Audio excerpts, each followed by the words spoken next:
The testimonial, a survey of a lot of different ways to look at testing software. I put this together as I was practicing consulting in software engineering since the year 2000.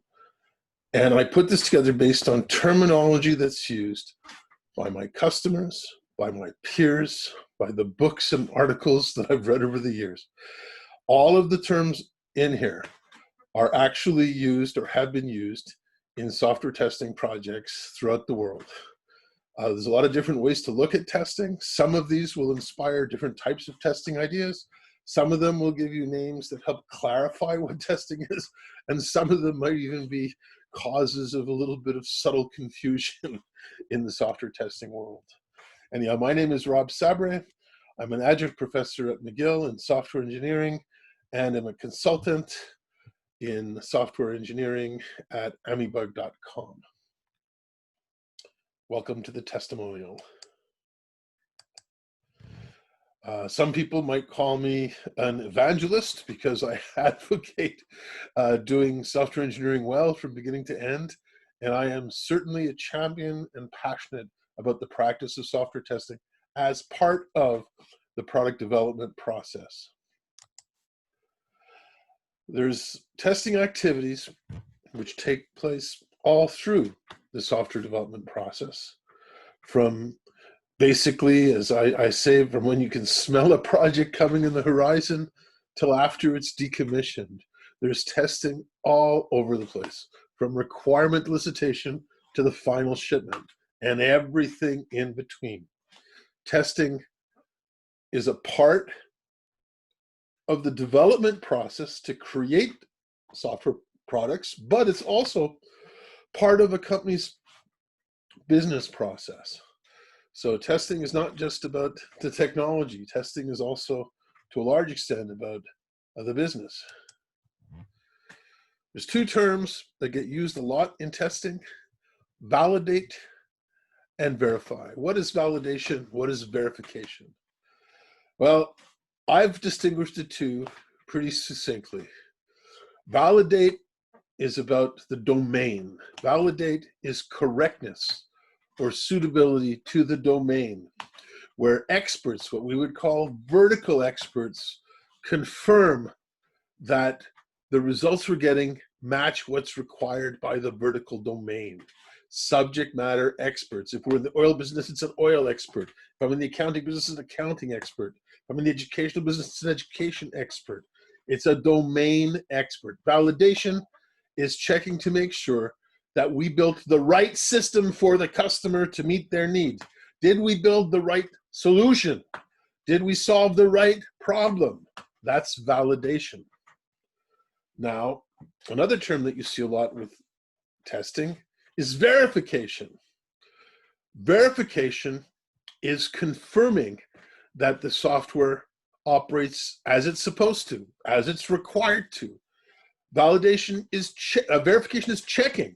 We're going to double check to make sure the results match what they previously were, and what happens now matches what was previously validated. So verification is like the continuous checking. A lot of software testing activities, when a software product is created the first time, or when there's some new usage of it, is validation to make sure it's okay for the domain. But as we evolve our product, we like to do a lot of verification to check to make sure that the behavior of parts that didn't change is the same as it used to in the past. So verification has a lot to do with regression, double checking, triple checking. A lot of people call verification checking. Verification can often be mechanized. Validation requires a lot of sort of human interference, a lot of people involved in validation. So some testing activities involve validation, stuff which relates closely to the requirements, relates closely to the business, relates closely to the domain. And a lot of testing activities involve verification, involve checking to make sure that something behaves consistent to what it's required to do. Validation is answering the question, did we develop the right software? Verification is answering the question, did we develop the software right? So we're playing with the right software and the software right. Validate right software for the domain, right software for the business. Does this feature do what it's supposed to from a business logic perspective? Verification, does the requirement flow to the design? Does the design flow to the code? Does the code flow to the behavior? Does the behavior match what it's required to do? Check, check, check, check, check. We're going to double check everything. Verification. Testing activities can take place at any part or any phase of any development lifecycle. It takes part as any part at any phase. It is not just something that takes place during a testing phase. Similarly, testing can take place as part of every workflow in software engineering. If it's a requirement workflow, there's testing activities related to requirement workflows. If it's a design workflow, there's testing activities related to design. Code management, bug management, test management, all the different workflows of software engineering have an element that could be related to testing. So testing fits in all the workflows of software engineering, and testing fits in all the phases. Now, different stuff at different times, and certainly there's a need to sort of try to avoid redundancy, but many people are paranoid that we don't want a bug to skip out, so we want to basically make sure we don't skip testing something. This is just this big list of different types of testing in no particular order. There's lots and lots of ways to look at testing, lots of terms people have used to describe testing. This presentation is going to give you a subset of those. I've got a huge list. This is just a small subset of them. So I'm going to start with terms that show up an awful lot, and I'll work my way to ones that are less popular. So the first one, your black box testing. So what is black box testing? Black box testing is testing the program without any knowledge of how it was built, without any knowledge of the internal behavior, of the internal structure, of the internal design, right? The test observes and confirms the outcome of the program in response to input and the state of the system. We are looking at the product from the outside. A lot of people call black box testing requirement-driven testing. It is black box. We don't know how the software was implemented. There's a period of time in software engineering where this was considered the best type of testing because it wasn't biased by the solution. It made sure we solved the right problem. Now, today, people don't really practice pure black box testing, and many people involved in testing products have a lot of knowledge of the internal structure and the system. But they still use black box technique, which means that the technique exercises the application from the outside and observes the application from the outside. So black box testing is not necessarily optimal from a cost perspective. It might be more expensive to test black box, but it's pure when you're looking at requirements. So it's not biased at all by the design. So that's called black box testing, testing from the outside. Another term shows up, of course, if you can do black box testing, maybe there's a type of testing that's called white box testing. White box testing is the opposite of black box testing. The tester in white box testing has full knowledge of the internal behavior, the internal structure, the data, the design, the solution. And when you're doing white box testing, you design your test based on examination of basically the lowest level artifacts, especially the code.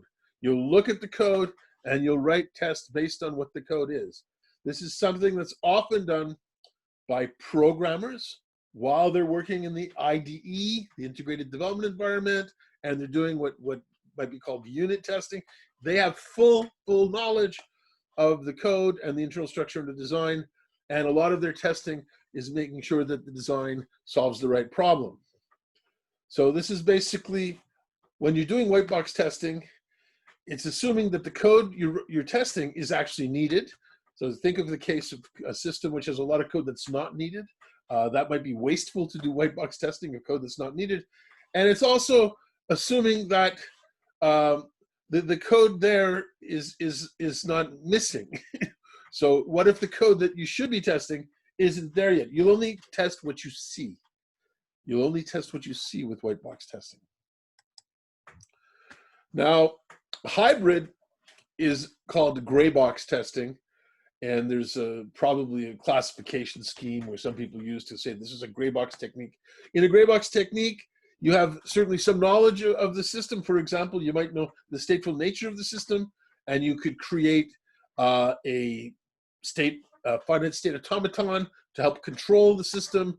That's gray box. You're going to test it from the outside. You're going to test it from the outside, but you're going to use your knowledge of the inside to help guide your test design. So basically, this basically is sort of efficient, and it tries to eliminate a little bit of redundancy. It's less pure than black box, but it's also not as naive as white box. So you get something in the middle here with gray box testing. And of course, more and more people working on agile teams are aware of how software is constructed and have full knowledge of that, even though they might be testing it from the outside. So there's a type of testing that people call unit testing. This is actually a name for when something is done. Unit testing is testing that's done when a unit of code is put together. Now, a unit of code, back in 1979, when Glenford Mayers wrote The Art of Software Testing and first described unit testing, well, a unit of work was usually a module or an independent object or something that was a chunk of code that the developer built that was a component. And so unit testing was treated as a synonym for component testing. But today, unit testing is much broader than that, because when a programmer is working on implementing a feature, they're going to touch many, many modules, many objects, many methods, many classes, all sorts of code all over the place. They'll touch presentation layer stuff, business layer stuff, data layer stuff. They will open a lot of files.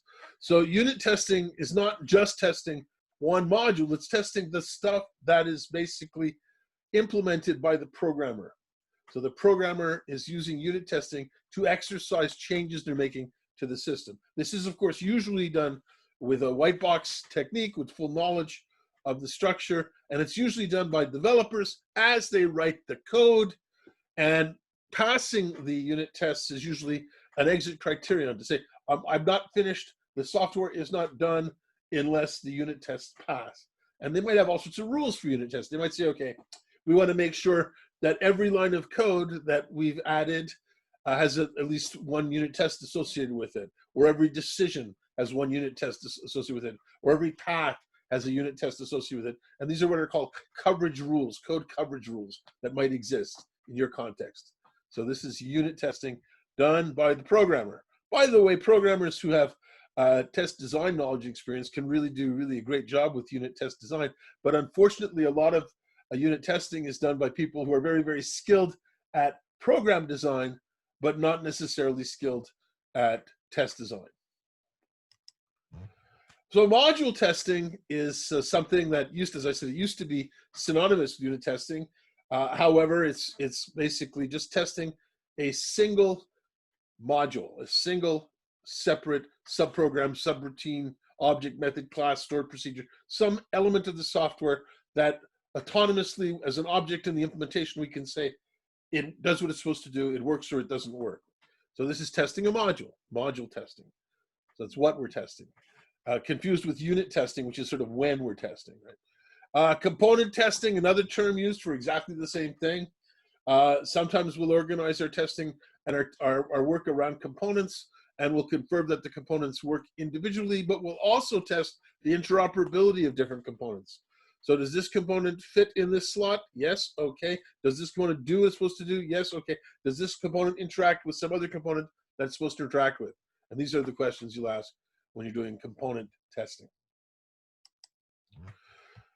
Integration testing is, in some cases, a phase.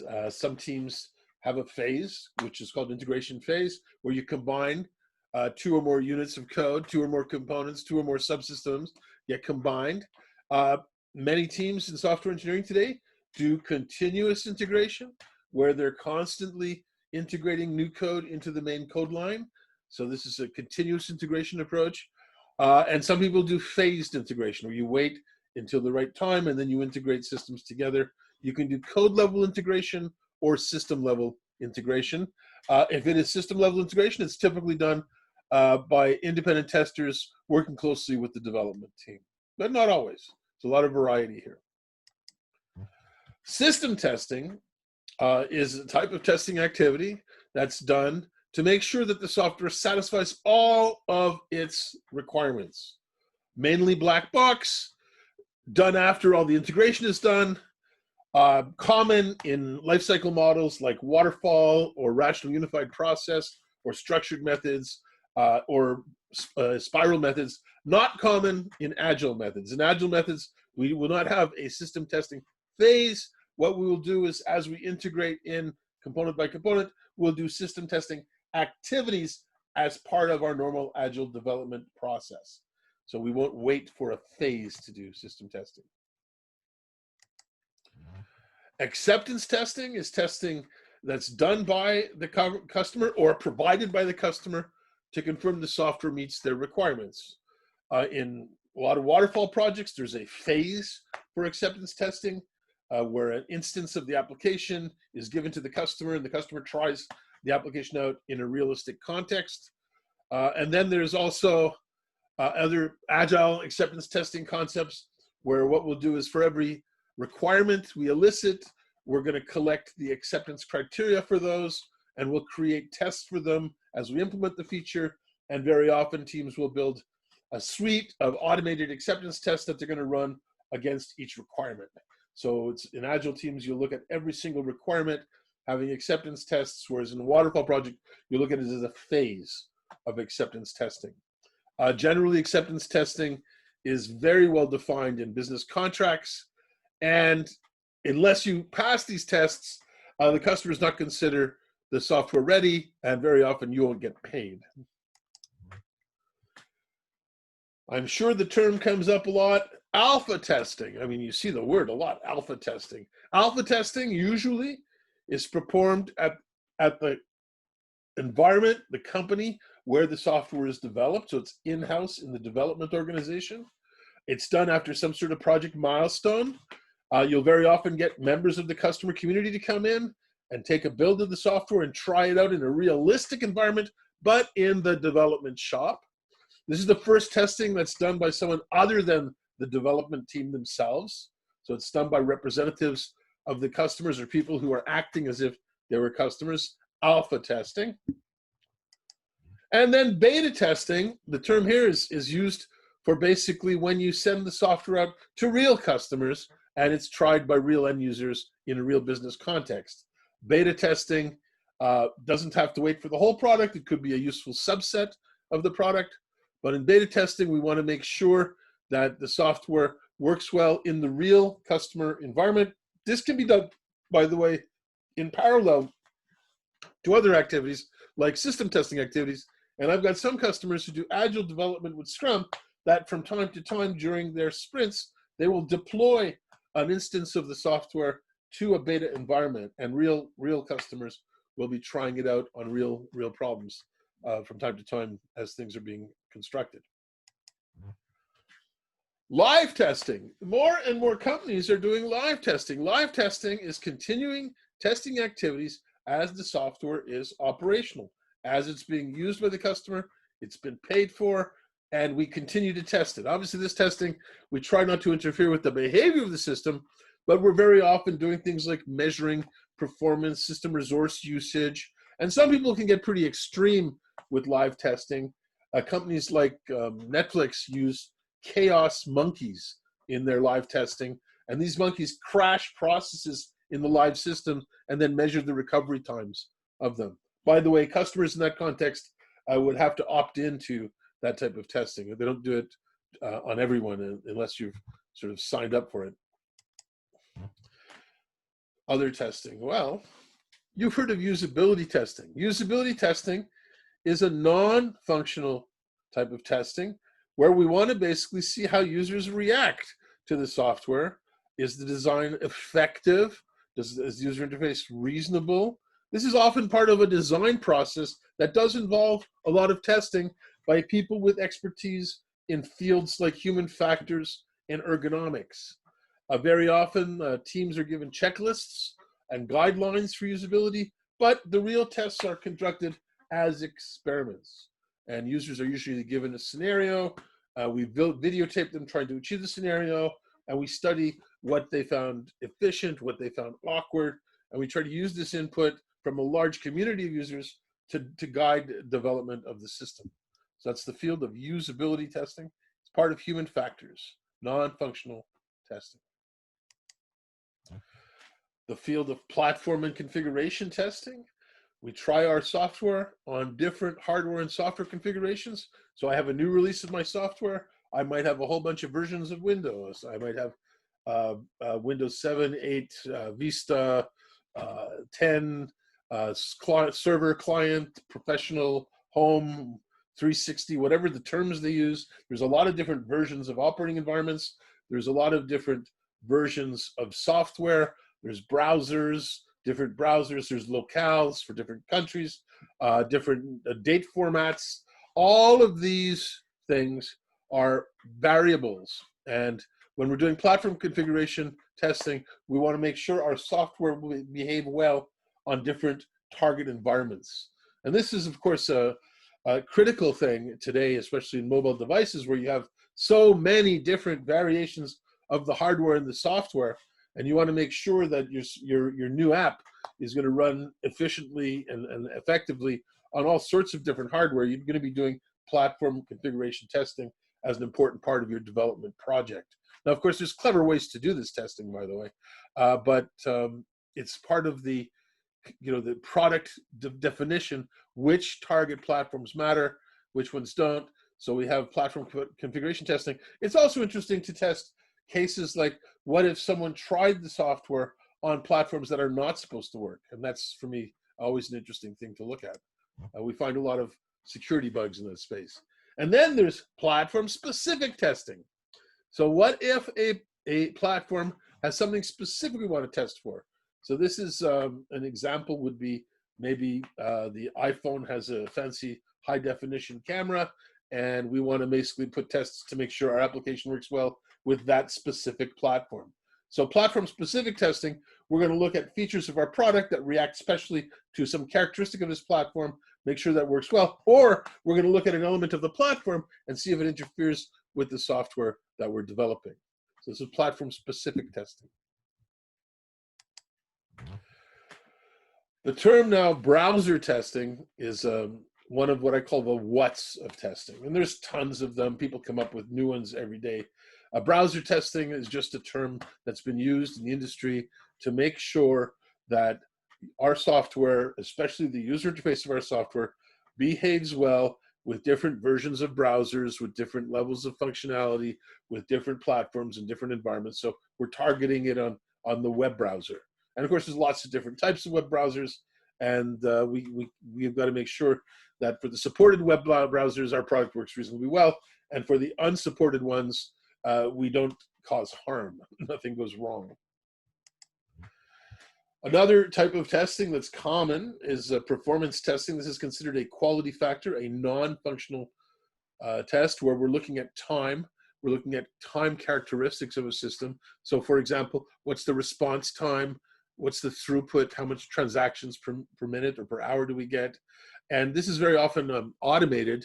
And what people will do is they'll simulate different conditions, different loads, and then they'll track what is the transaction time as we vary load and stuff like that. So this is performance testing. We're measuring time issues. And there's a whole field of performance engineering, which blends a lot of knowledge of modeling and statistics to software engineering. Function testing, well, it's very simple. Verify that the application under test functions as intended. I like to say that we identify in an application a list of capabilities, and we will take each capability and we will confirm that it works with the different variables that are supposed to interact with it. This is functional testing. It's a very important part of testing. It's confirmatory, usually in nature. We confirm the functions do what they're required to do. So it's an interesting opportunity. Unfortunately, one of the problems in a lot of software testing projects is that this is the only testing that gets done, which is risky. There's a lot of other types of testing that could come up in a software project. User testing. In user testing, it's part of user experience testing. You take the categories of users. So let's say I have administrative users, I have system users, I have operators, I have managers, I have, in each of those categories, I have experts or novices, and we divide these characters, and we basically figure out reasons to characterize people that way, and then we simulate them. We try for the different categories to exercise the system. Sometimes people will go to the point of actually creating very, very detailed personas, and then what you'll do is you'll take a professional tester and have them act as if they matched a persona in using the system to get a wide variety of user testing done. Facility testing, it's basically something that confirms that a facility does what it's supposed to do. Think about a factory that's manufacturing things. So can that factory manufacture things? That's what they mean by a facility. Information technology systems in business might fit into this area. You have to make sure that the business can flow, that things can work. It is a sort of a relevant type of testing, sometimes replaced by some complex end-to-end transactional testing. But I would like to say that when you have a warehouse system, for example, and I change the type of product, I want to make sure, does that warehouse system still support warehouses? And can I change it from one warehouse to another? That's sort of facility testing. Fuzz testing. I love fuzz testing. Fuzz testing is a how. It's part of robustness. I want to test something to see if it's robust. And what I do is I find a data stream or a data source of some sort, and I will randomly corrupt it. I will randomly corrupt it. Usually I will corrupt bits in a stream, and I will see how our application behaves. Do we have robust coding that recovers from these errors, or do we not notice them and pass the garbage data into the system? So fuzz testing, randomly corrupt data files, randomly corrupt streams of information, and see how the application responds to it. So this is called fuzzing. And a lot of people in software engineering make their own fuzzers. Integrity testing. So do we comply to standards that we're obliged to comply to? Do we have a guarantee that the data matches what it's supposed to? There's interesting integrity testing strategies. For example, people might put inside of a system in every data structure a object which is called a checksum, and then that checksum is computed by looking at all the other elements of the system, count them up, add them up, do something with them. Maybe they're using polynomial math of some sort, and that checksum should be computable so that at any one time you can run through the records in the system and say, hey, does the checksum match what it should be? And that confirms that we have data integrity. So we didn't accidentally corrupt or muck up data. And I've seen people muck up data inadvertently by doing silly things. Like, for example, very recently in a clinical trial management software of significance in the United States of America, a major production bug was found because one of the teams decided it was convenient to uppercase everything in the records. And unfortunately, one of the elements of the records was a unique identifier which had characters that were upper and lowercase. And once you uppercased it, you lost the value of the identifier and you couldn't point to the right record. And this led to some sort of corruption. So this was data integrity because someone decided to let's make everything uppercase. So you might think of that in French Canadian. What if someone decided, let's normalize the text and remove all the accents from it? Well, that's sort of maybe a cool idea, but it's going to really, really risk the integrity of the data. Stress testing. How does the application behave in a harshly constrained environment? Stress testing.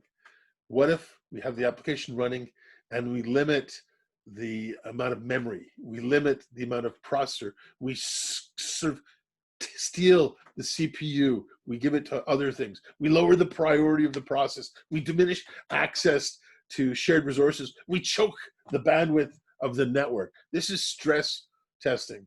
How does the application behave in a harshly constrained environment? Stress testing is a very important type of testing for robustness, and it is critical for products for the general consumer market. General consumers do all sorts of crazy things with software on purpose or accidentally, and they apply it to a lot of stress. If you're shipping something to the general market, it's quite important that the software is robust. So somewhere in your project, you'll probably find it's important to do stress testing. Some agile teams insist that every single requirement, every single story is implemented, has some sort of stress testing done against it. Load testing. So here we're going to basically study the system as we increase the amount of data it must manage, traffic it must manage, users it must manage. We take some resource, we take some environmental factor, and we sort of load it up. I had a customer that basically was doing transactions that you loaded it by adding records to the database. And once you started to get like several 100,000, the system started behaving really poorly, not just slowly, but started making weird calculation errors and stuff like that. So load testing, you basically keep the application busy and try to see how much work it can do while it's loaded. If you're in an environment and it's well organized and you have good, healthy load balancing, load testing should never pull down an application. But it does happen, and some people forget about this type of testing, and it is possible to design a system that has a threshold. And if after 1,000 users are in there concurrently, you don't let another one in unless one leaves. That's perfectly reasonable design to avoid abnormal or unusual behavior under load. Load testing has been going on for years, especially since the advent of a lot of rich, complex multi-user systems. It's interesting that people today who are using AWS, Azure sort of environments where you basically have multiple instances of your application running all over the place, you sort of have this notion that shouldn't I be able to scale my application as the load increases just by adding servers? The answer is you should be if it's designed right, but what if there's a design error? And that's not allowed. So load testing fits in. Make sure that our scalability is working. Volume testing, imagine you have large amounts of data, large amounts of transactions, high volume. It's sort of a type of load testing, volume testing, high volume, a lot of stuff going on. Usually you'll use automated tools to generate these transactions. Tons and tons of stuff going on. Extreme testing. People use the term extreme testing because it's sort of testing that's done as part of extreme programming. You basically do some crazy testing coupled with the customer as the programmers are writing the stuff. You have a storyboard and you walk through the customer through it, and then you try it in the real system. It's sort of like one customer at a time acceptance testing.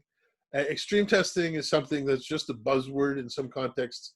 People who say if I'm doing testing as part of an extreme programming environment, I'm doing some sort of extreme testing, but the whole project is managed differently. In extreme programming, you always have pairs. For example, two programmers are working on the same code at the same time, and also the developers are doing a maniacal amount of test-driven programming. So before any code is written, there's an automated test that's created for it. So this is scenario-based testing after a story is made, where you basically walk through scenarios modeled after what the customer is doing if you're working in an extreme programming environment. Localization is adapting your application to a locale. And a locale is a cultural entity. A locale involves a language, involves a character set, an alphabet. It involves a correlation sequence. It involves numeric formatting, date formatting. It involves special business rules that are tied to it. It might involve complex data entry methods. So localization, it involves translation of objects, and not just translation of code and text, but also translation of metaphors. Metaphors don't always work in the different languages of the world. So you might have to create a new metaphor for a different environment for your application. So this is basically localization testing. And some people do in-country localization testing, where you'll actually go to the target environment. And this avoids problems which have to do with cultural dissimilarities between two countries which have the same language, like, for example, Portuguese and Brazil. which has very different lifestyles, very different cultural elements, although a similar language. So in context testing is a term that's used in context. You take your localization testing, but you test it in a real context. So this would be not just finding linguistic problems, but it would also be finding behavioral problems too. There were some very interesting behavioral problems for people who were using French versions of Windows from France, as opposed to North American versions, which worked in Quebec French and had different coding schemes for secure sockets. Now you'd wonder, why would the coding for secure sockets have to do with the language? And the answer is, historically, different countries had different codings that were allowed or not allowed there. And so Quebec, as part of Canada, were allowed to have certain codings, whereas France, as part of Europe, had a different set. So there was an incompatibility from one locale to the other, nothing to do with language, right? Internationalization testing. This is testing to make sure you can localize a piece of software. So if someone is developing a piece of software that's going to be working in the whole world, you want to basically isolate language-specific elements of it, isolate locale-specific elements of it, and people will very often implement internationalization testing by doing a fake localization. So for example, Harry Robinson published on this several years ago.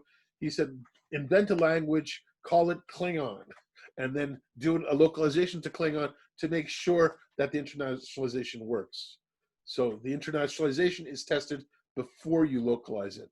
And this is also important for things like data streams that have character data that are coded in multi-bytes. For different countries, you might have to use multi-byte codings, and the multi-byte codings work fine if you've got a good, clean, internationalized system, but it doesn't work fine if you don't. Terminology shows up a lot. Regression testing. Regression testing involves taking previously executed tests and re-execute them against a new version of the application. This is often automated. Problem with software is that people accidentally break it. I don't know of anybody who maliciously injects bugs, but accidentally there are bugs injected in software all the time. And these bugs basically come at a rate of about 1 bug for every 10 lines of code added or changed, according to Watts Humphrey from Carnegie Mellon Software Engineering Institute. And so we have a need to try to detect regression bugs. And so if you're doing testing as part of continuous integration, you might say, let's take every single unit test we've ever run and repeat them against every new build. Let's take every story test we've ever run and repeat it against every build. Let's take some of the load tests we've done and run them against some of the builds. This is regression testing. You're looking to see if we accidentally injected a bug which causes some behavior that used to behave acceptably to behave differently right now. I don't want to judge right or wrong. Sometimes a serious regression problem is when you fix a problem that the customers have been figured out how to work around. So it's the behavior that's different that you're looking for. Did we accidentally change a behavior that we didn't mean to change? A smoke test. So smoke testing shows up a lot in software engineering.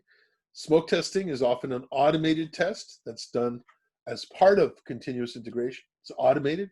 And what a smoke test will do is we'll check, is the build we have ready to be used? Is the build we have ready to be tested? Does the build we just made have integrity? So the smoke test would take 1 or 2 normal functions and try them out with typical data. And if it passes the smoke test, then we'll say, okay, the build is ready to be tested.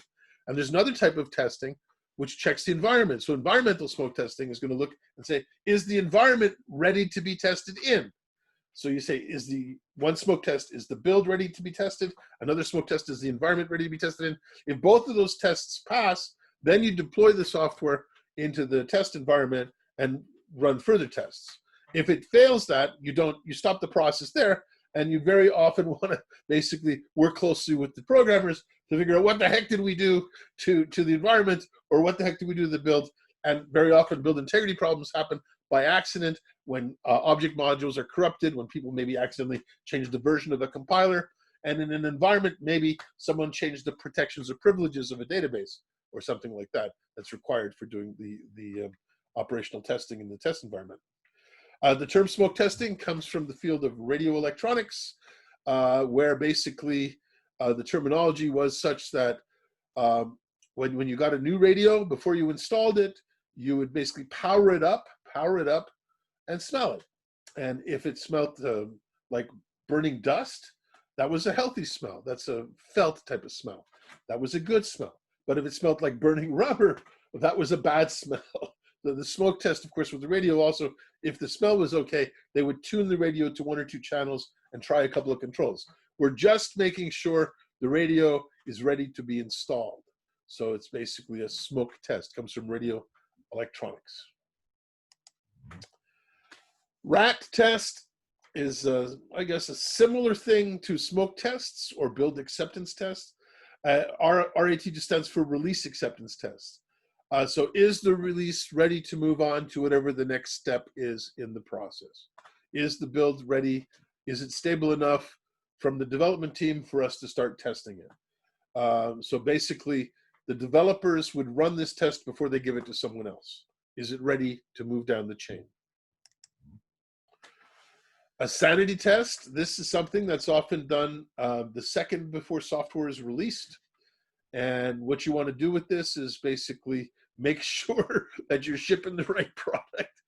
Make sure someone didn't accidentally change something at the last minute and you didn't get a chance to regress it.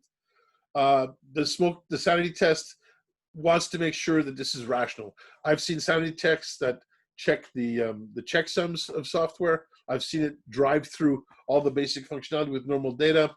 In printer software, I worked on embedded software in LaserJet printers and putting multilingual support in the HP LaserJet family. And I have to tell you that the beautiful sanity test we did was before we made a shipment to production, a release to production, we'd take the actual chips, the actual software chips that we were going to use, put them in a printer, and then print a self-check of the printer with our final chip. And if the self-check of the printer worked with our final chipset, then we knew that the chips we were giving to production were a good set. And that was our sanity check, sanity test. FAST testing, F-A-S-T, FAST testing. It stands for Functional Acceptance Simple Tests. Functional Acceptance Simple Tests. These tests are wide in breadth, but shallow in depth. What you'll do is you'll touch each function with normal data, see if it basically works. You're not going to look at edge conditions. You're not going to look at multiple variables. You're not going to look at anything stressful or harsh. You're not going to look at failures. What you're doing is basically saying, hey, if this application has 20 features, do these 20 features work? And if a feature fails the FAST test, well, it doesn't mean we're going to reject the build, but it means on this build, we're not going to waste our time testing any feature that failed the FAST test because there's something that's not ready about that feature. We might be able to test other features, but not something that failed the FAST test. So in other words, if you're testing a word processor and you're worried about data entry and you want to test, should I test paragraph formatting? Well, if you can't enter text, it's useless to test paragraph formatting, right? If you can enter text, then you might want to go and look at paragraph formatting. So the FAST test is a quick way to say, hey, don't bother with this. We have a problem that's blocking this. We got to fix that before you go into depth of testing a feature or a feature area of the product. There's some TOFT testing. This is the term task-oriented functional testing. Sometimes another name for it is usage scenario testing. What we're doing is we model the tasks the user is doing, take the user's job, model it as a bunch of tasks, and then we basically check the tasks. We make sure that the tasks can be done with the new release of software. And so you'd have basically to walk through these tasks and step by step go through them. So this is task-oriented functional testing. It's structured around tasks that use the software, and it's usually data-driven. Readiness testing is almost exactly the same as smoke testing. Is the build ready to be processed or used at the next step of the chain? So is it ready to be deployed? Compliance testing. Often we have software that's got to conform to industry, national or international standards, maybe some API that's required. So for compliance testing, we basically, we take it and we sort of say, do we conform to the standard? Do we comply? And there's very often certification bodies that will give us a stamp of approval if we can demonstrate to them and provide strong evidence of our compliance. So a lot of the work when we're dealing with environments that need this compliance is keeping a good record of what we've tested so that we can show it to auditors who can give us compliance. Okay, end-to-end testing. This is walking a transaction through every step of the chain, hardware, software, manual, automated, from instantiation to completion through the whole system.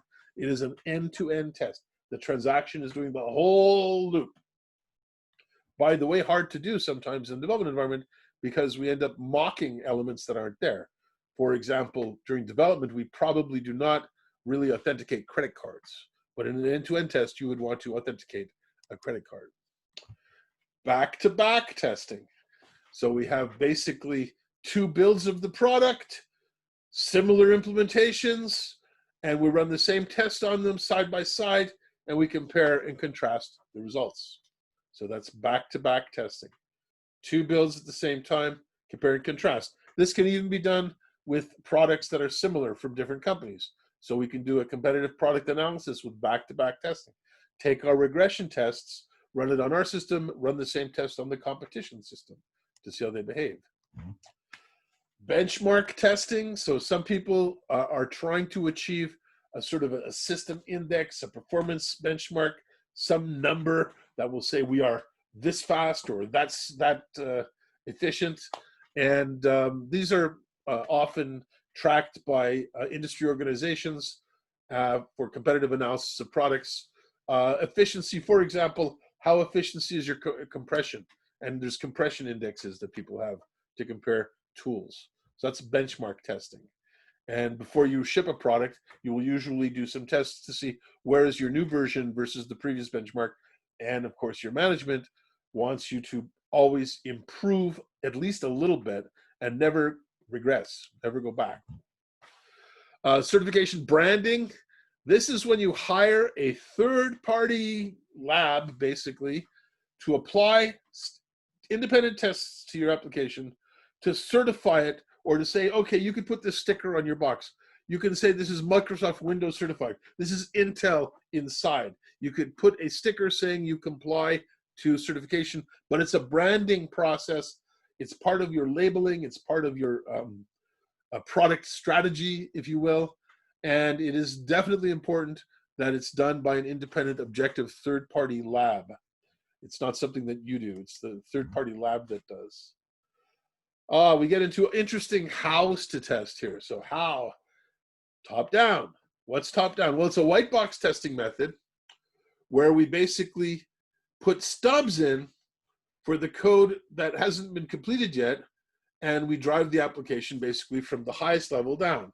This is top-down testing. So it's part of sort of a unit testing strategy. Now, bottom-up testing is the opposite. Here, what we're going to do is we're going to create the low-level code and then create drivers, fake drivers, to basically control it. So we have a driver to control it, and we're basically making sure the software works. Now, the bottom-up testing approach is actually the testing strategy many companies use for testing applications that are built with REST APIs, with microservice architecture REST APIs. Because here, what you're going to do for bottom-up testing is you'll create the API, and you'll very, very thoroughly test the API, but you're not going to have an application on top that's using it. So you're going to be testing it through basically fake calls to the API. Sandwich testing is a blend of top-down and bottom-up approaches, so they call it sandwich testing. We use stubs and drivers at the same time. This is blending mocking with creating fake applications. Probably not done as much today as it was in the past for fat client applications, monolithic applications that run on desktops or workstations or notebooks. Manual testing, all it says is a human being is executing the test.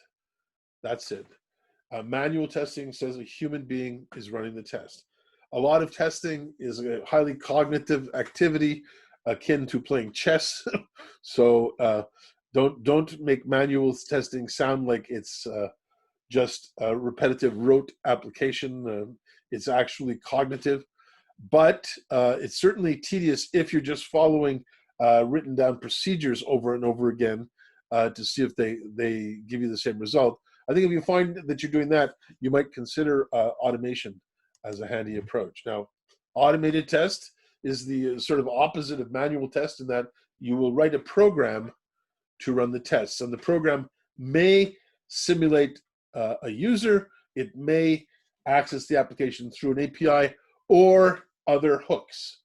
Automated testing is favored for regression testing. It makes a lot of sense to do automated regression of your unit tests and automated regression of your story tests. This is just a practical thing. So automated testing, very handy, fits in very beautifully on regression. Also, tool-supported testing makes sense any day of the week. Being able to use scripting languages and different test automation tools to get the job done. For non-functional testing, like load stress testing, it's hard to imagine doing that type of testing without some sort of tool support. So automated testing, you're basically using tools to drive the execution of tests. Protection testing, so you have concerns about type of things like unauthorized access, denial of service, and side effects of basically corruption. People doing nasty stuff to you, people breaking in, hackers trying to do nasty stuff. So the protection testing is basically checking to make sure we don't have unauthorized access to things and the negative side effects associated with them. So here you basically will do this looking for hackers, looking for black doors. It's certainly an exploratory technique, and there are people who are ethical hackers who will actually contract this type of work out. I did this for years in selling desktop software into markets that had a lot of piracy. Improv testing, a little bit like improv jazz, beautiful, but there's certain riffs and patterns that can be combined. So you have sequences of operations and sequences of actions that people feel they're very comfortable with, and they can improvise the testing by taking these sequences and trying them in different orders to hopefully expose different bugs. Clean room testing is part of, there's a software engineering approach called clean room software engineering. This is basically testing to see the reliability of software using statistical analysis and statistical sampling. So you look at all the possible input conditions and try to find a statistically valid sample and apply it to the software and try to draw some conclusions. Now, one of the problems with this is that it doesn't lend itself to a typical software project. We don't have today actuarial tables about software projects. It just doesn't exist. Analytic testing is when you basically design your test based on analysis. A lot of test case design approaches are considered analytic.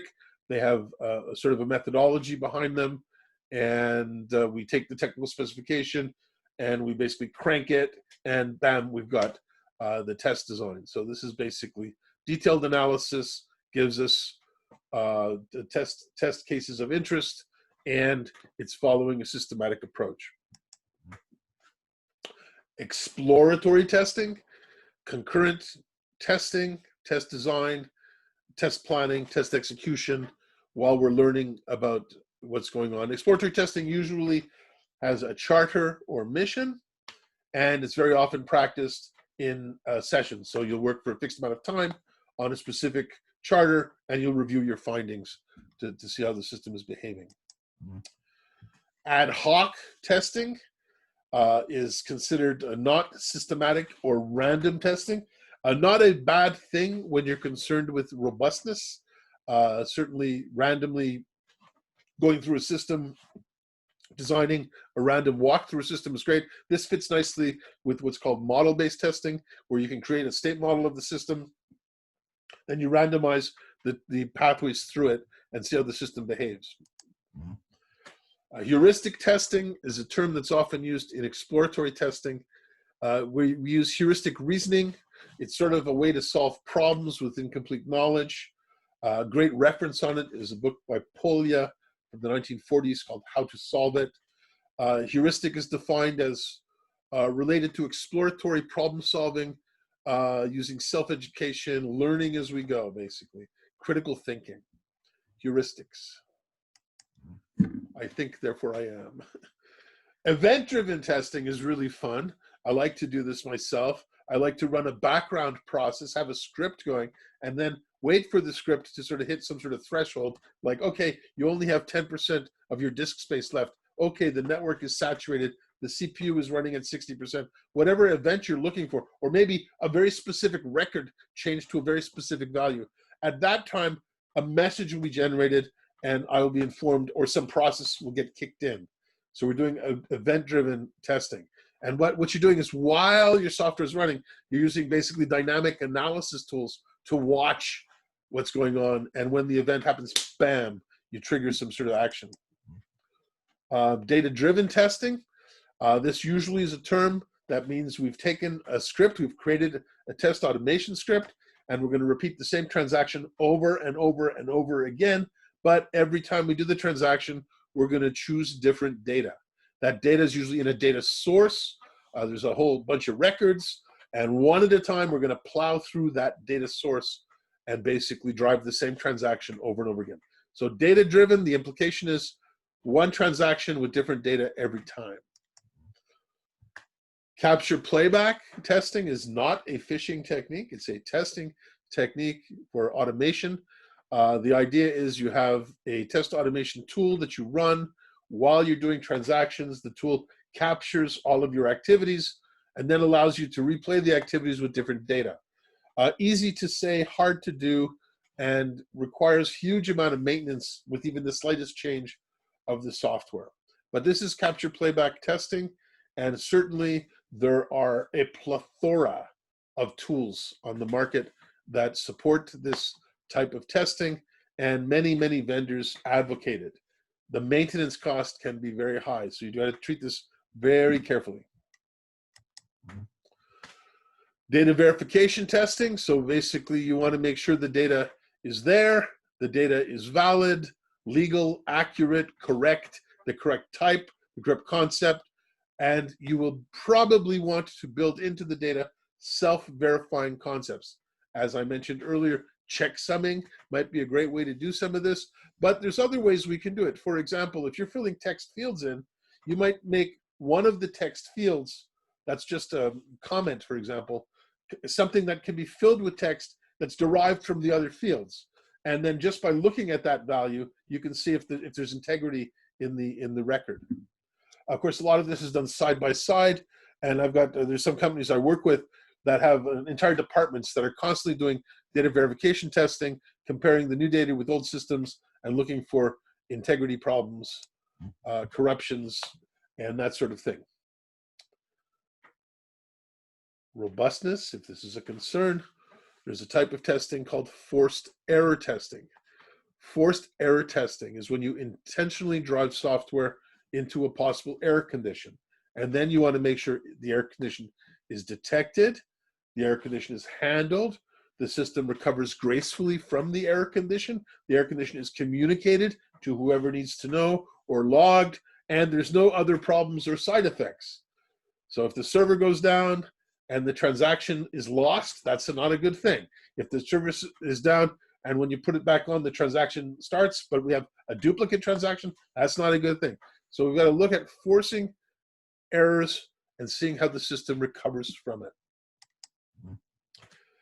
Database testing is a what? Looking at databases, many of the books and articles I've read about database testing require that you know a lot about how to manipulate query languages associated with databases. And what you're looking at is data marts, data warehouses, data servers, and finding problems in the way SQL is manipulated. It's interesting because there's data flow problems where you look at different sources of data, different processing with data, different destination with data. And there's also data management issues that are interesting. There's proprietary problems that are database vendor specific that might fit in there. and there's generic problems for managing data in systems, especially in environments where you try to create a stateless application. How do you deal with that when there's a huge database keeping track of the state of everything?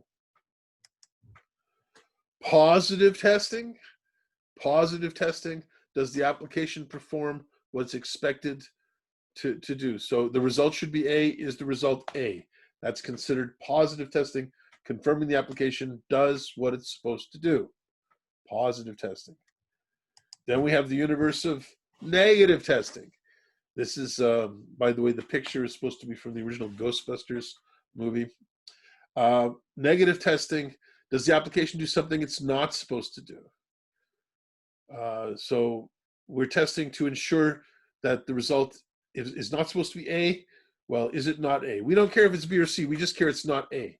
So negative testing. I actually don't like the terminology positive versus negative testing, but it was popular. There's a lot of literature that uses this terminology.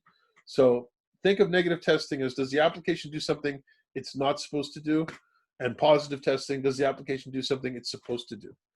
Now, if the application is supposed to give you an error message, that sounds like a positive test, even though some people might classify that as a negative test, which is why I don't like the terminology.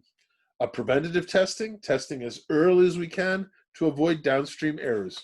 So if we wrote a requirement document, let's inspect the requirement document before it's used to make a design. If we made a design, let's review the design before we use it to write code. When we write new code, let's walk through the code before we finish the activity.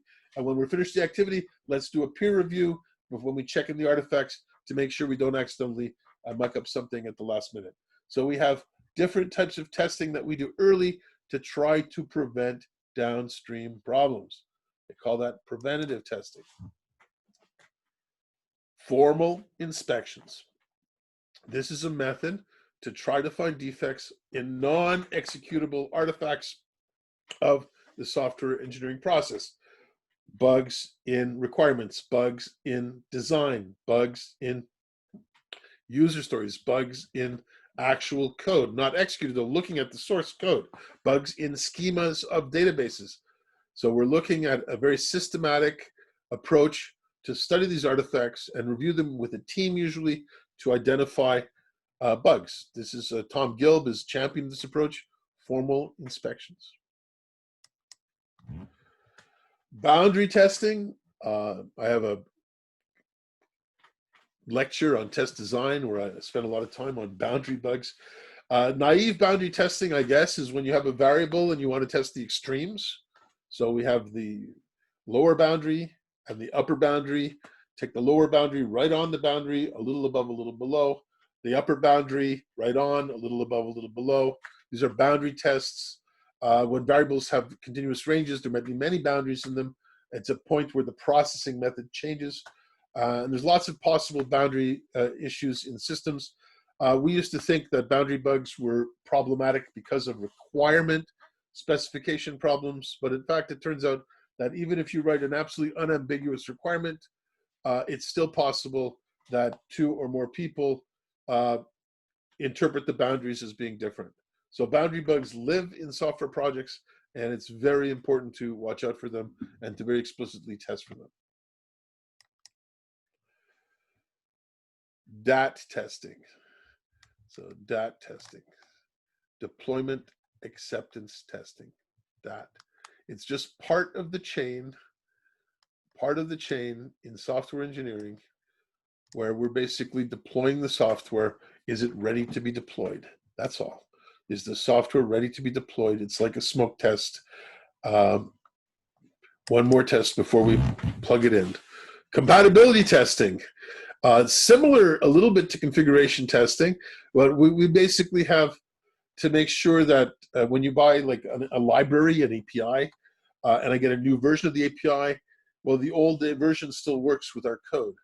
And this is, of course, vendors. I really want to make sure vendors have a lot of responsibility for this, because when a vendor changes an API, they might inject all sorts of regression bugs, which are very, very hard to find, and some of them nonsensical in systems.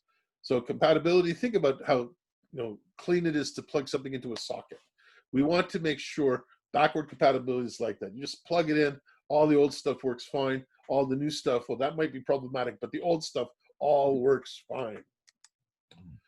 Documentation testing. So now you want to make sure that the documentation associated with the software is consistent with the software. Is it factual? Is it accurate?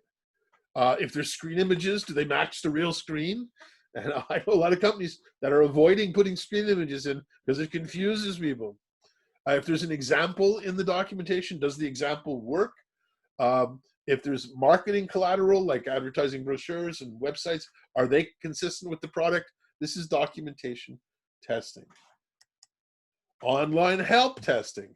I love this little picture of the two birds on the line, and one of the birds is helping the other bird. That's online helping. Well, if you have an online help system, and so many applications today have wonderful online help systems, we got to check, is it factual? Is it correct? Is it consistent? Is it indexed?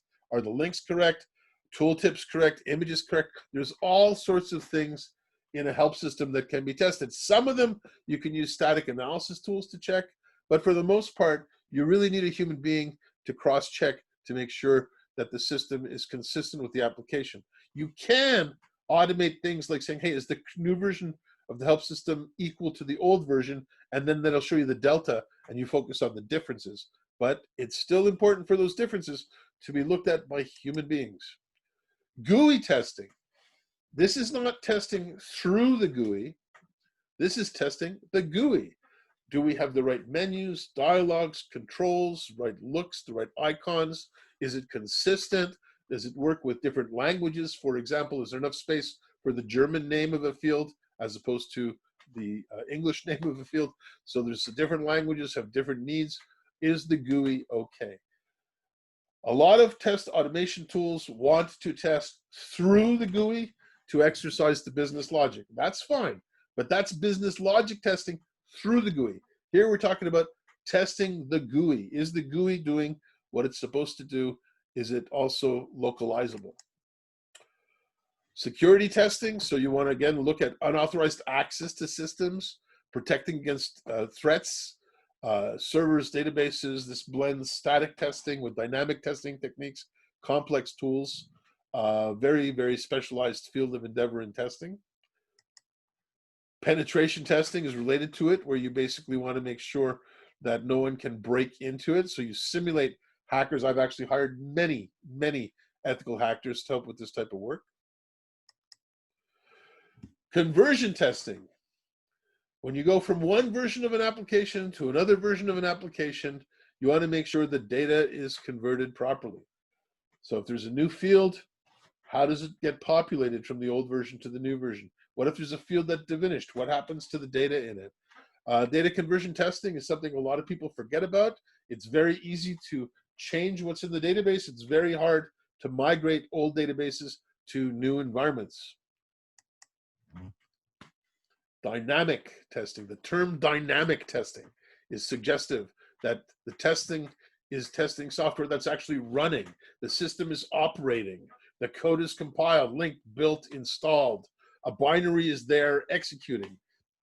And you're checking and studying the functionality of the system and also characteristics of the system and how the system interacts with its environment. It's dynamic testing. The opposite of dynamic testing is static testing. In static testing, what we're doing is we're basically exercising non-executed artifacts. We're looking at non-executable artifacts. And this is where the world of static analysis tools come in, which can scrape our code, can scrape our documentation to guide us.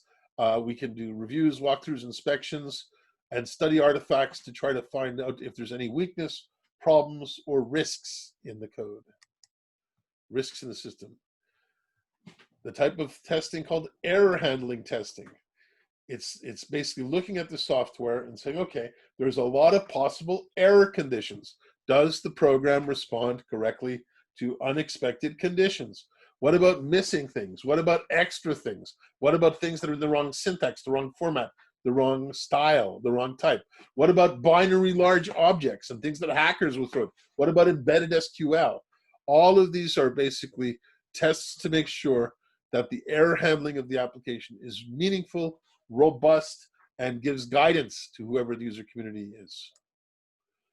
Inter-system testing, when two applications play together, we want to make sure that they're communicating correctly, moving packets correctly. This is getting easier with time, with coding methods like XML and JSON being used more and more. There's wonderful, robust inter-system environments. Still, we've got to test that. And then there's the question of when you have multiple systems, what happens if one is down?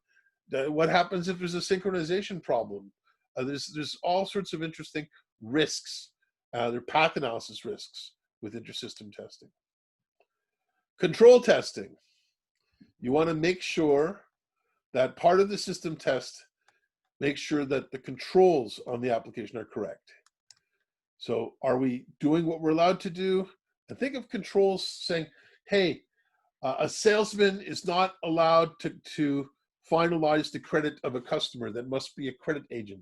There's a controls there that authenticates things, that authorizes things, that enables things, that provides audit trails of things. So we want to make sure these controls have been implemented, and someone who's not authorized to do something can't do something they're not authorized to do. Big bang testing, a very dangerous technique, although I understand inadvertently practiced by some students on some projects once in a while. This is non-incremental testing. This is when we basically wait till the whole system is finished, and then we start testing it. It's probably better to do testing continuously as the project goes on, as opposed to wait for the very end and then start testing it. And basically you're going to see everything is going to be problematic, and it's very hard. Probably better to do continuous integration, and whenever a new feature is added, to regress at that time. Don't wait till the end. Production testing, you test as part of the production process, and this is quality control in manufacturing. That's what we mean by production testing. Bug isolation, this is a critical testing activity where we basically try to determine a reasonable, minimal way to reproduce a bug. This facilitates debugging and troubleshooting and provides valuable information to developers and even stakeholders who are going to decide whether we fix a problem or not. So it's bug isolation to basically narrow down, to make a bug repeatable. Confirmation testing, we want to confirm that a bug is really fixed before we deploy the software. So the developer fixes the bug, a tester confirms that the bug is really fixed and didn't move over. This is called confirmation testing. Behavioral testing. In behavioral testing, it's based on what the system is supposed to do. So how is it supposed to behave, right? Look at the system's functionality, base it on how it's supposed to be used. It is a black box testing technique. Interoperability testing, I think we've already had interoperability testing, so make sure different systems can interoperate with each other. Server testing, so if we have a server component, and many applications today have multiple server components, well, we look at the software objects running on the server and we test them independent of the other objects on the application. So microservice architecture, you would test the server side without testing the client side. President's testing. Well, the president of the company, in my case, many times, had a computer in their office. And when we came up with a new version of the software, the president always tried to install it on his desktop. And when he found even the slightest problem, he would dive right into the development team with crazy concerns about the problem, the software, and whether it would work or not. And it was a pain in the butt. So what we decided to do was, in our test lab, have one computer with the exact same configuration as the president. And before we ever shipped software, we always did a sort of a very special smoke test on the software in the president's environment to make sure that the software would work and pass a demo on the president's desk. And in your organization and company, you probably have some equivalent thing that's needed. Bug bashing is a blitz. You get a whole bunch of people to spend a day or two just trying to find bugs. It's actually a lot of fun to do a bug bash and gets a lot of people's hands into finding problems, but it's inefficient. You're going to have everybody testing the same thing many, many, many times. So it's sort of part of the culture of some organization. Before we deploy software, we do a bug bash. Guerrilla testing is an unstructured way to test software. We try to basically crash it or break the application. So it's guerrilla testing. Monkey testing. So we're going through the animal kingdom here. Imagine, monkeys randomly type on a typewriter for millions of years, and eventually they randomly come up with all the works of Isaac Asimov. It's possible. What a monkey test is you basically write a program to identify input fields for the application and then randomly put data in the different fields in different orders as if the monkey was typing on it to try to find robustness problems. Very famous tester Noel Nyman championed this approach in the 1990s. Guerrilla testing, read this as guerrilla, not gorilla. This is like attacking things. So imagine guerrilla warfare. So unexpected evil things, damage things, corrupting data, but at unexpected time and in the middle of a report, change all the user characteristics in the database or something like that. Non-intrusive testing is black box, where we don't interfere with the system under test. So we leave the system in the same state after the test. We don't interfere with the system. This is a pure black box approach. People consider this a healthy way to test. Non-intrusive testing, a healthy way to test. Intrusive testing is the opposite, probably considered an unhealthy way to test. We interfere with the system under test and allow probing for data. Now, I've worked on a lot of projects, and the day was saved by basically putting special hooks in the code to facilitate testing. And we call this instrumenting the code to facilitate testing. And frankly, as long as the instrumentation still lives there in the commercial product, I don't think it's unreasonable.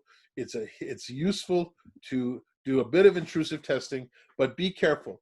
If you put hooks in the code that interfere with the application, you could introduce a bug, which we call a Heisenberg bug, named after the Heisenberg uncertainty principle, where you don't know if the bug is due to that probe or is it due to the application. So you can have false positives or false negatives because your hook interferes with the application of the software. So the Heisenberg is a risk of intrusive testing. Pilot testing is just another word for beta testing.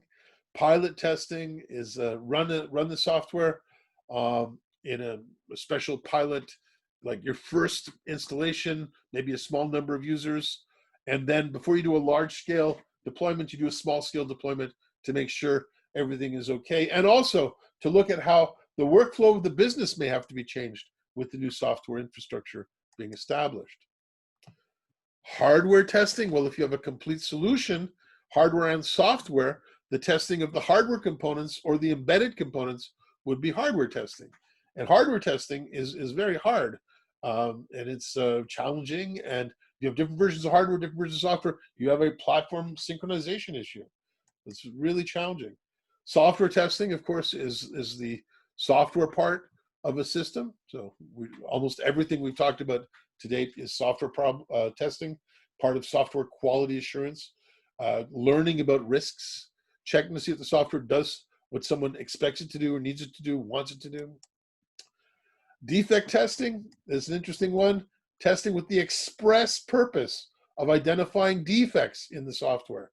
So our goal is to identify defects. We don't want to show what works. We want to show people what doesn't work. Defect testing. Defects, root cause of the symptoms. Environmental testing. Ensure the system is going to operate in the target environment. This is not the same as platform compatibility testing. Here you'll pick one environment and vary certain characteristics. I've done this in embedded software in, for example, ovens that vary temperature and humidity for the boards that are inside of laser printers. It's really interesting thing because there is a software component. We have to have our software that reacts correctly to spurious interrupts, for example, which could be generated by flaky hardware.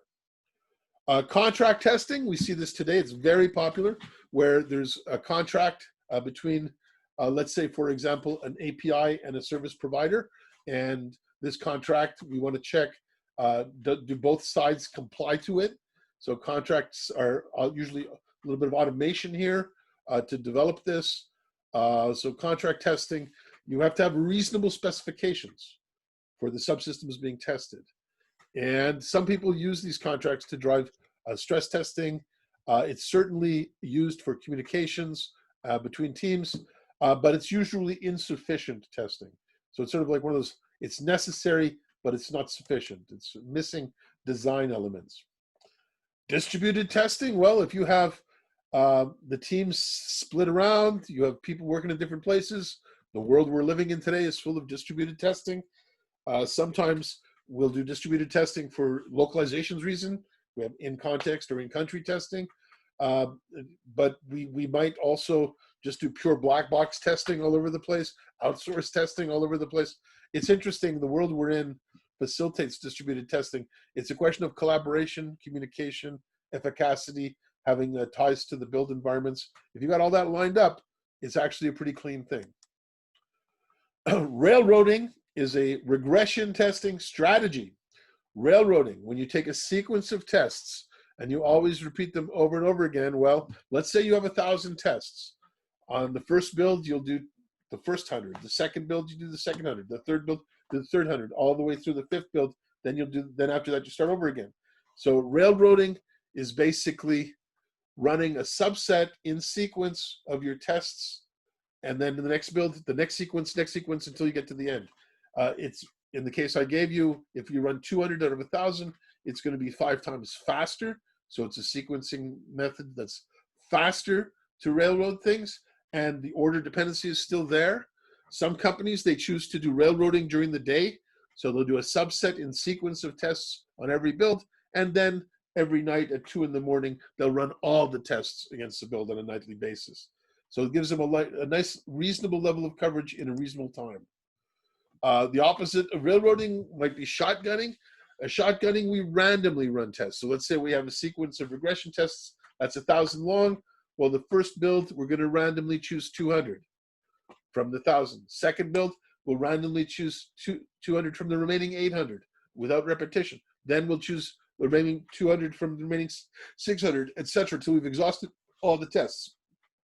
So with shotgunning, we randomize the execution of the tests. And the beauty of this is it's much faster. It also finds a lot more bugs.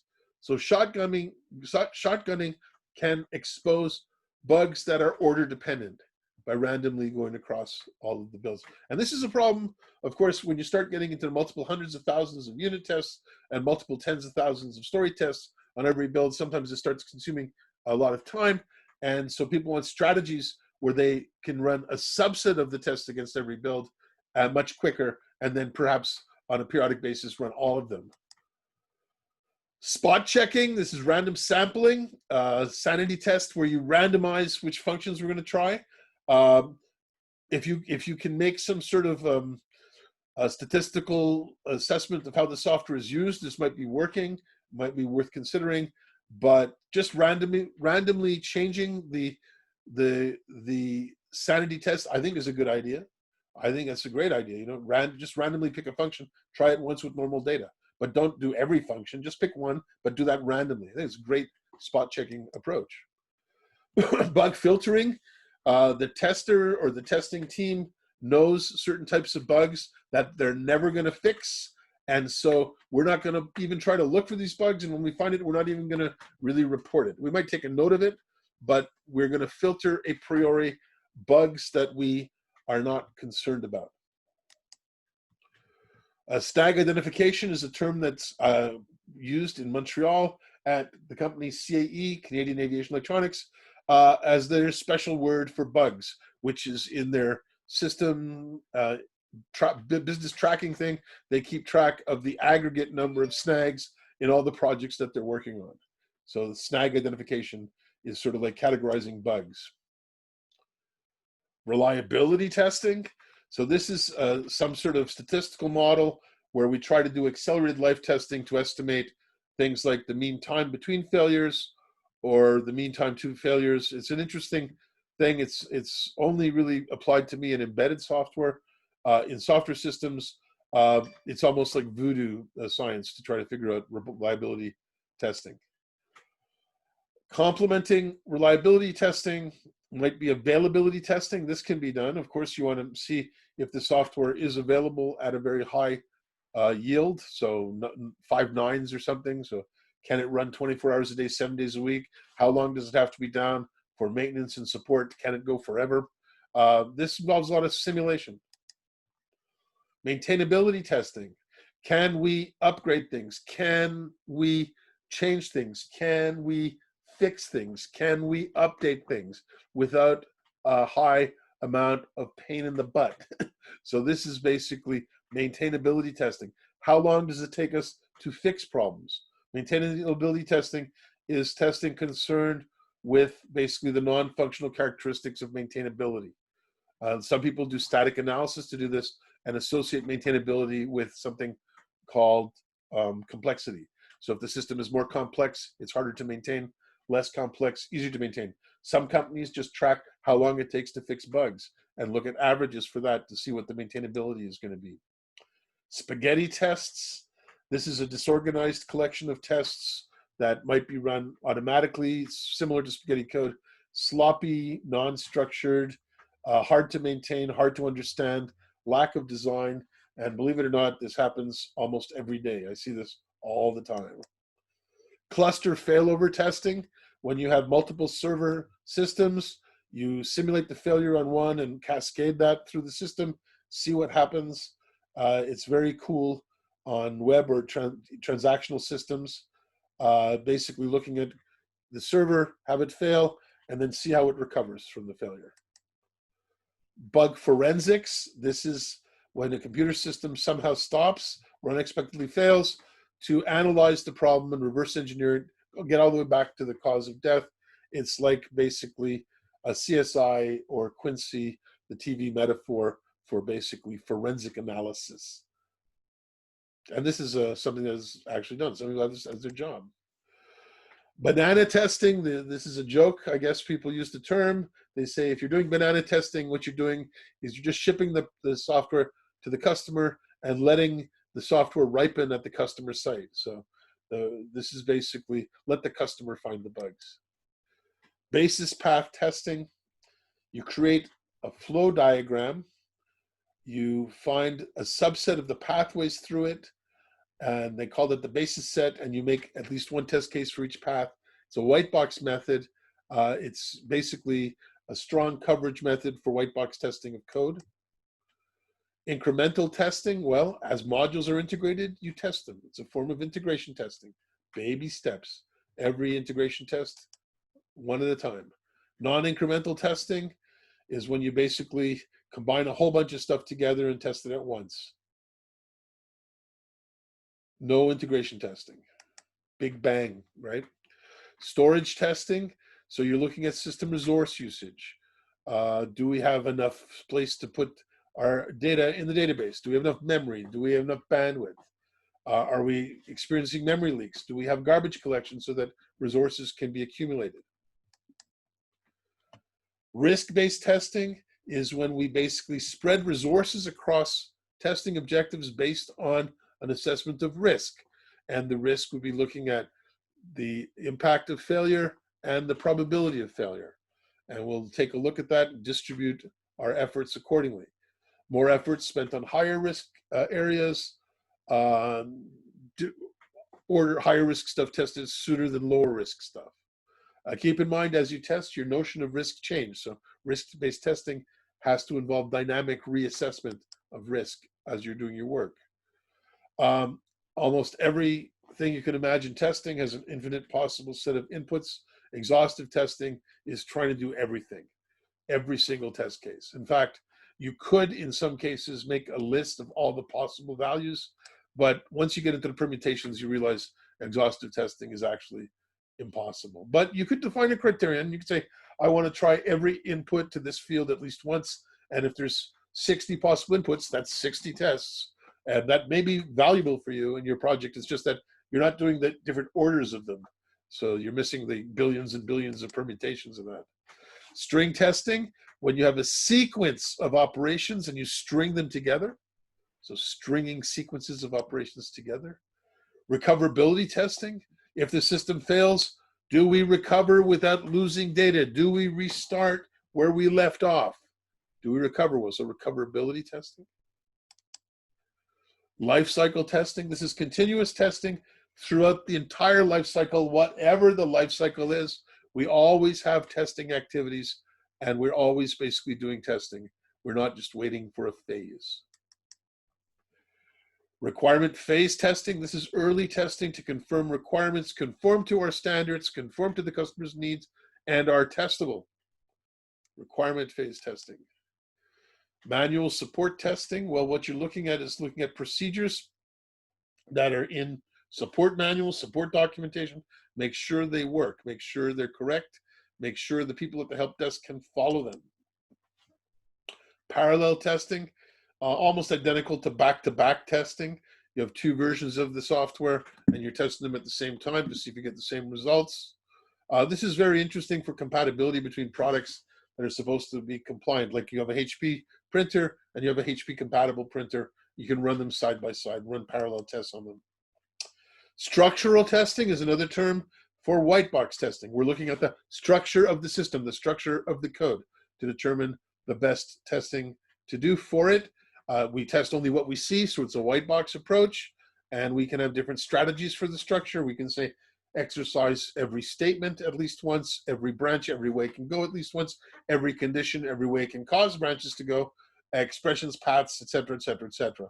In fact, Dr. Kainer wrote an article about coverage models called 101 Ways to Measure Test Coverage, and in it he describes over 107, and there are tons of them are examples of structural techniques. Statistical testing is attempting to measure the reliability of a system using statistical models to try to estimate failure rates. Tricky to do. Fault-based testing, demonstrate that certain faults are not in the program. So you make a hypothesis about a bug in the system, and then you design a test to confirm or refute the hypothesis that that bug is actually in the system. Defect density testing. There's another picture of the fish here because defect density testing is an interesting approach, and it's very much something that can be done in an experimental way, but is impractical in projects. What you do is you basically use defect seeding. Now this is described in McConnell's book, Software Estimation. So what you do is you take a piece of software and you inject bugs deliberately into it, then you test it and see how many bugs you found and then how many were injected directly, and you can estimate the total number of bugs in the system. Take fish. If you want to estimate how many fish are in a lake, a freshwater spring-fed lake, you'll go catch a bunch of fish, you tag them, put them back in the water, then go back and catch a bunch more fish. And of course, the second time you fish, some will be tagged and some will not. So you know the ratio of tagged fish to not tagged fish. Therefore, the total population is the number of tagged fish in total times the ratio of not tagged to tagged fish. That gives you the total number of fish in the lake. So it's an interesting defect seeding approach. The trouble is that I've never run into a company that had the time or the energy to deliberately put defects in a piece of software. Soap opera testing is a type of usage scenario testing where you create fictitious events and have your users go through them, and you act as if your user was a character in a soap opera. And the soap opera characters do dramatic things in unexpected fashion. So this would be like scenario testing where users do unexpected things in dramatic fashion. Use case testing. Use cases are very formal type of software requirements. Use cases define requirements in what's called rational unified process. Use case testing is testing modeled after a use case in the requirements, and they always include normal, alternate, and error flows through the interaction between a user and a system to get something done. But then this is only applicable if you're using formal use cases. Robustness testing is just a term for measuring how the system reacts to invalid input or behavior in a stressful environment. We're measuring the non-functional attribute of robustness. Destructive testing is to basically apply stress testing to a system until it fails or crashes or otherwise becomes inoperable. So that's destructive testing. So how much can it take before it flakes out? Real world user testing is end user centric. You model your testing around how real customers really use the software. It's not the same as usage scenario. Here, what you're going to do is you look at log files and customer support information to try to find out what are the most realistic usage scenarios. Assertion testing, well, today, of course, there's a lot of assertions that are used in unit tests, but sometimes there's even assertions put in code. These are added inline code and checked, is the system in the appropriate state at the time the code is executing, and if that's true, it flags an assert. Assertion testing is used also in unit testing frameworks to basically assess correctness. So assertions, pieces of code that check, is the result correct at this time? Collateral testing, anything you ship with your software that's not part of the executable software is collateral. Examples, tutorials, macros, README files, sample data, all of this stuff has got to work. You test the collateral of your product in what's called collateral testing. Installation testing, you're testing to see if your product can be installed on different platforms, different options, different environments, with or without enough system resources or disk space. Uninstall testing, if you remove your application from the system, is it a clean uninstall? Do you pollute the environment at all? Do you leave users' data alone? Can you uninstall different configurations? Can you uninstall a fresh install? Can you uninstall an updated install? Milestone testing, it's basically on a project. If you do have a milestone, it's the testing to basically check, are we done? Did we pass the milestone? Agile testing, this is just testing tasks which are part of an agile process. So you could be doing extreme programming, you could be doing Scrum, you could be doing Kanban, or any one of a number of agile methods. And the testing activities, we just call it agile testing. It's interesting. There's certainly special times and places and types of activities we do, but generally speaking, on agile projects, testing activities can be done with anybody who's got the skill to do it, not just people who are wearing a hat saying, I am a professional tester. So programmers can do some testing activities, testers can do some programming activities. That's how it is on agile teams. Mobile testing is testing software integrated to handheld devices. So this is just a what testing? Mobile testing. Privacy testing, this is getting more and more important and more sensitive. We ensure user data can only be used for authorized purposes. Otherwise, it's secret and probably encrypted and hard to get at. So we make sure that your data is held with great protection and privacy. Checking, we're doing a lot of confirmatory tests. It's very automatable. We want to make sure the result is 7 when you do this computation. That's checking. So a lot of that is automatable and important for regression test purposes. Story testing is a term that we see in agile development. Story test is considered the acceptance test of a user story, or the fit criteria of a user story. These are all business-facing tests, and we see it in, for example, behavior-driven development, example-driven development, where we take the story and we identify examples, which are normal flows, alternate flows, error flows. These are elicited from the customer or from the user or from the business stakeholders, and we basically use this for regression testing purposes. Every time we add a new story, we repeat the tests on the old stories to make sure they didn't break. So this is regression testing. Microservice testing, this is testing software objects which run in the server through an exposed API. The microservice architecture is popular and well described everywhere. The API is used usually by programmers, so your end user of an API is a programmer. They're still a user, but they're a programmer. And they also may include what's called a RESTful API, which is a very cool type of API where all the information you need to do the transaction is moved around through a packet of a payload, which is coded usually in JSON or XML. And it basically, the payload comes with the API and then goes back. That's microservice testing. And that's the testimonial. Thank you for your patience. Appreciate that. Have a good day.